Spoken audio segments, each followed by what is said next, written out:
বাংলাদেশে তো গৃহযুদ্ধ হওয়ার কথা ছিল, 1000 বার বলেছে। আওয়ামী লীগ নিজে বলেছে তার পতন হলে 5 লক্ষ মানুষ মারা যাবে। এটা সে কেন বলেছে? এটা শুধু এই কারণে বলে নাই আওয়ামী লীগকে ভয় দেখানোর জন্য, না। সে জানে অনেস্টলি সে কত মানুষকে গুম করেছে, খুন করেছে, হত্যা করেছে। এই প্রত্যেকটা পরিবারের একজন করে মানুষ যদি আওয়ামী লীগের বিরুদ্ধে রুখে দাঁড়ায়, তাহলে তো আওয়ামী লীগের এখানে আও থাকার কথা না। আপনি ভাবেন, পিলখানা থেকে শুরু করেন, যতজন অফিসার, সাপ্লাই, যত গণহত্যা, এরপরে নিরাপদ সড়ক আন্দোলন থেকে শুরু করে প্রত্যেকটা জায়গায়, সর্বশেষ জুলাইয়ে মিনিমাম যে 1500 শহীদ, এই প্রত্যেকটা শহীদ পরিবার থেকে একজন যদি জান বাজি রেখে নামে, তাহলে এখানে কি অবস্থা হওয়ার কথা ছিল বলেন? অথচ অবাক হই, এইরকম গণহত্যার পরেও জুলাইয়ের শহীদের কোনো পরিবার কোনো রিভেঞ্জ নিল না। এবং এখানে অবশ্যই বিএনপি, জামাত ইসলামী, অপরাপর প্রধান রাজনৈতিক দলকে আমরা ধন্যবাদ দিয়েছি। তারা অত্যন্ত বিচক্ষণতার পরিচয় দিয়েছে, তারা রিভেঞ্জ নেয় নাই, মানুষকে দমিয়ে রেখেছে।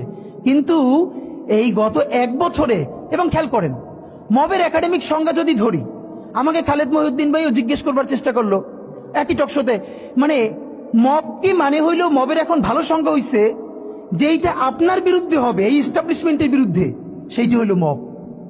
আর যেইটা আপনার শত্রুর বিরুদ্ধে হবে ওইটা মব না, ওইটা হলো মুক্তিযুদ্ধ। বাংলাদেশের স্বাধীনতার ইতিহাসে সব থেকে নিকৃষ্টতম ভয়াবহ মবের নাম শাহবাগের সন্ত্রাস। যেই শাহবাগের সন্ত্রাসের মধ্য দিয়ে বাংলাদেশের প্রথম বিপরীত রাষ্ট্রকল্প তৈরি করে এখানে প্রত্যেকটা রাষ্ট্রীয় প্রতিষ্ঠানকে ধ্বংস করা হয়েছে। বাংলাদেশের বিচার ব্যবস্থা, বাংলাদেশের আইন ব্যবস্থা, সচিবালয়, সবকিছুকে গুড়িয়ে দেওয়া হয়েছে। সেই শাহবাগ সন্ত্রাস না, সেই শাহবাগ মব না। সেই শাহবাগে প্রত্যেকটা জাতীয় দৈনিক প্রথম পাতায় লিড নিউজ করেছে তারা কখন মোম জ্বালাচ্ছে। আমি নিজে দেখেছি, শাহবাগে তো দিনের পর দিন আমি দেখেছি। যখন 40 থেকে 50 জন লোক মাত্র, দুপুরে লোক নাই, তখন মিডিয়াকে বলে দেওয়া হয়েছে এমন করে উপর থেকে ক্যামেরা ধরতে হবে যাতে অনেক লোক দেখা যায়। সেভাবে করে করে লোক আনা হয়েছে, প্রত্যেকটা গার্মেন্টসকে বাধ্য করে লোক আনা হয়েছে। আমার বিশ্ববিদ্যালয়ে, তখন আমি ঢাকা বিশ্ববিদ্যালয়ে পড়ি, আমার ছাত্রলীগের যারা আমার সহপাঠী ছিল, ওদের রুমে dry cake, 7 up, Coke, Sprite, biryani দিয়ে ভরা থাকতো। শাহবাগ হলো পৃথিবীর এমন একটা আন্দোলন যেখানে কাচ্চি থেকে শুরু করে সমস্ত খাবার দাবার দিয়ে আন্দোলন করা হয়। তো ওরা সব রুমে নিয়ে আসতো, যেগুলো এক্সট্রা থাকতো ওরা আবার ফ্রেন্ডদেরকে ডাকতো, কার কি লাগবে নিয়ে যা। এই কথা কেন বললাম? একটা মিডিয়া কি তখন সেটাকে মব বলেছে? সাংবাদিক মাহমুদুর রহমান হাজার আক্রমণের পর কুষ্টিয়ে যখন আক্রান্ত হয়ে 11টা মাথায় সেলাই লেগেছে, তার 11টা, রক্তাক্ত ভয়াবহ অবস্থা, একটা পত্রিকা সেটাকে মব বলে নাই। আদালত চত্বরে একজন মানুষ আদালতের কাছে গেছে, আদালতের সামনে তাকে বিচার মানে মাথা ফাটিয়ে দিচ্ছে, রক্ত। সংগ্রাম সম্পাদক আবুল আসাদ, পত্রিকা যদি জামাতের সমর্থিত হয়, আপনি তো, সেটা তো কোনো কথা না। বাংলাদেশের প্রত্যেকটা পত্রিকার একটা আইডিওলজি আছে। কিন্তু এর মানে কি, এই যে প্রথম আলোর সামনে যারা দাঁড়িয়েছে, আমরা তাদের পক্ষে দাঁড়িয়েছি, আমরা বলি না। আপনি পারলে প্রথম আলোর বিকল্প আরো 10টা প্রথম আলো তৈরি করেন, তার অফিসের সামনে আপনার কাজটা কি? আমরা তো তখন সে কথা বলেছি। কিন্তু এই যে সবাই মব বাজরা, যারা মব ট্রেডিং করছেন, তারা সম্পাদক আবুল আসাদের রুমে ঢুকে, একটা পত্রিকা অফিসে, সব থেকে বয়োজ্যেষ্ঠ সম্পাদক ছিলেন উনি বাংলাদেশের, দাড়ি ধরে টেনে মুক্তিযুদ্ধ মঞ্চের সন্ত্রাসীরা তাকে বের করে তারপরে থানায় নিয়ে গেছেন। একটা পত্রিকা মব লেখে নাই, সেইগুলো কোনোটা মব না। এরপর তো বলতে পারবো হাজার হাজার।